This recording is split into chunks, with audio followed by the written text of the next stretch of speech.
Oke teman-teman, di sini saya akan mencoba untuk merakit atau mengupgrade ya baterai Impact Reim. Ini ada Impact yang dimana baterai kalau seandainya kita beli bawaannya itu kecil teman-teman, dan isinya juga hanya sekitar 5 pits. Jadi di sini saya akan mencoba menambahkan baterai tersebut. Karena di video sebelumnya yang pernah saya review tentang Impact Reim ini, banyak yang berkomentar bahwasannya sudah beli Impactnya nggak kuat buka Multivity, ada yang nggak kuat buka roda belakang dan roda depan, masih banyak lagi ya teman-teman. Jujur saja saya juga pernah mengalami hal seperti itu waktu buka CVT Vario, kalau nggak salah dia nggak kuat ya teman-teman. Kemudian saya coba ganti baterainya baru kuat. Nah, itu alasan kenapa di sini saya mencoba untuk menambahkan baterainya. Nah, baterai yang nempel di Impact ini adalah baterai bawaannya. Kemudian di sini saya sudah beli casing ataupun housing ya untuk baterai yang dimana isi 10 pits. Kemudian di sini saya punya baterai bor dari Reim juga. Nah, kalau untuk baterai ini dia modulnya beda ya, hanya baterainya saja yang sama, cuman dia isinya 10 pits. Jadi rencana mesin dari baterai yang Impact Reim ini akan saya pindahkan ke baterai bor. Ini kita lepas terlebih dahulu, kemudian untuk Impact Reimnya bisa kita taruh ya, kita akan fokus ke baterai. Ini yang saya pegang adalah baterai bawaannya, yang dimana saya bilang itu isinya ada 5 pits ya teman-teman, ataupun 5 baterai. Nah, untuk membuka covernya di sini kita siapkan kunci L bintang serta juga kunci obeng plus untuk membuka cover dari bor baterainya ya. Jadi kita bisa bongkar terlebih dahulu. Kalau untuk baterai yang kecil ini kita pakai kunci L bintang. Sebenarnya banyak variasi ya, kalau seandainya kalian beli biasanya itu ada keterangan mau pakai baterai yang kecil ataupun yang besar gitu, ataupun yang isi 5 atau 10 pits biasanya suka ada. Nah, kalau seandainya seperti itu kalian pilih aja yang 10 pits ya.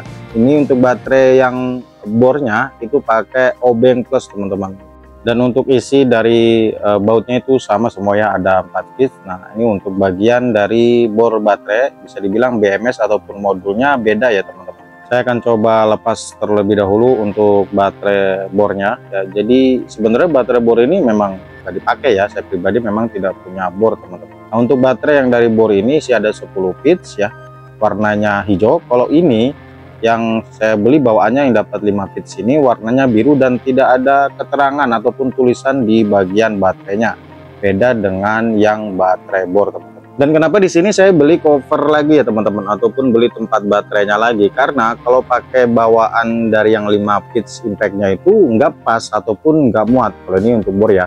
Nah, ini untuk yang Impactnya, kalau pakai yang dudukan baterai bornya ini nggak muat ataupun nggak pas tuh ya. Jadi walaupun ganti modulnya saja itu tetap tidak bisa. Sudah pernah saya coba ya, karena bukannya di bagian samping, bagian depannya juga mentok teman-teman, memang beda aja ya.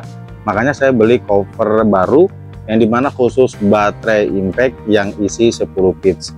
Jadi yang modulnya ini kita lepas terlebih dahulu menggunakan solder ya, dan jangan lupa juga ditandain ya, karena di sini ada beberapa tanda mulai dari B-, B+, B1, B2, B3 dan B4.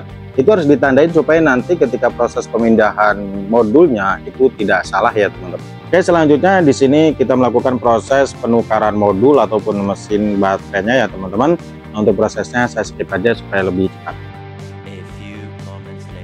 Oke, untuk proses penukaran modul ataupun mesin baterainya sudah selesai seperti tadi yang saya bilang, ditandain ya. Di sini sudah saya tandain mulai dari B2, B-, B4, kemudian ada B+, B2 dan B1 juga. Supaya nanti proses penukarannya tidak salah ya teman-teman. Karena kalau salah ya bisa-bisa modulnya nanti mungkin terbalik ya ketika dipasang ke Impact. Selanjutnya di sini saya akan coba tes tegangannya terlebih dahulu menggunakan alat tester voltase digital ya teman-teman. Jadi untuk bagian min dan plusnya itu harus sesuai. Nah, ini untuk tegangannya 19,4 volt. Sebenarnya sih umumnya itu ada di 21 volt ya. Mungkin karena baterai ini hampir bisa dibilang 4 bulan nggak pernah dipakai dan nggak pernah dicas, jadi digeletakin aja. Dan saatnya di sini kita masukkan ke cover yang barunya teman-teman ya. Kemudian untuk pernya juga jangan sampai lupa. Nah, kemudian untuk cover atasnya juga kita pasang.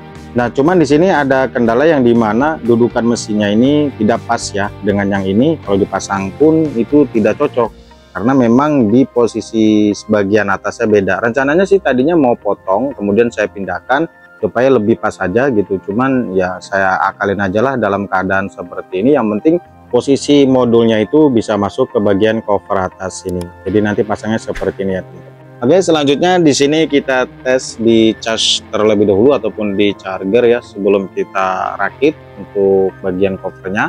Ini kita bisa masukkan ya seperti biasa kayak kita ngecas ya teman-teman.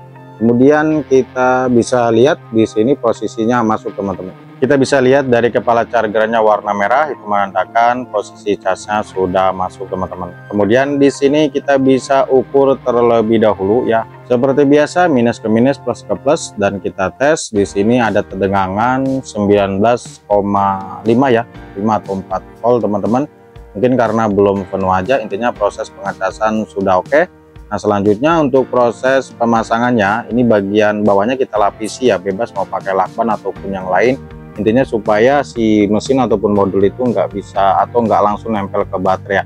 Kalau saya ini pakai double tip 3M teman-teman, cuman yang atas saya itu nggak dilepas bagian plastiknya.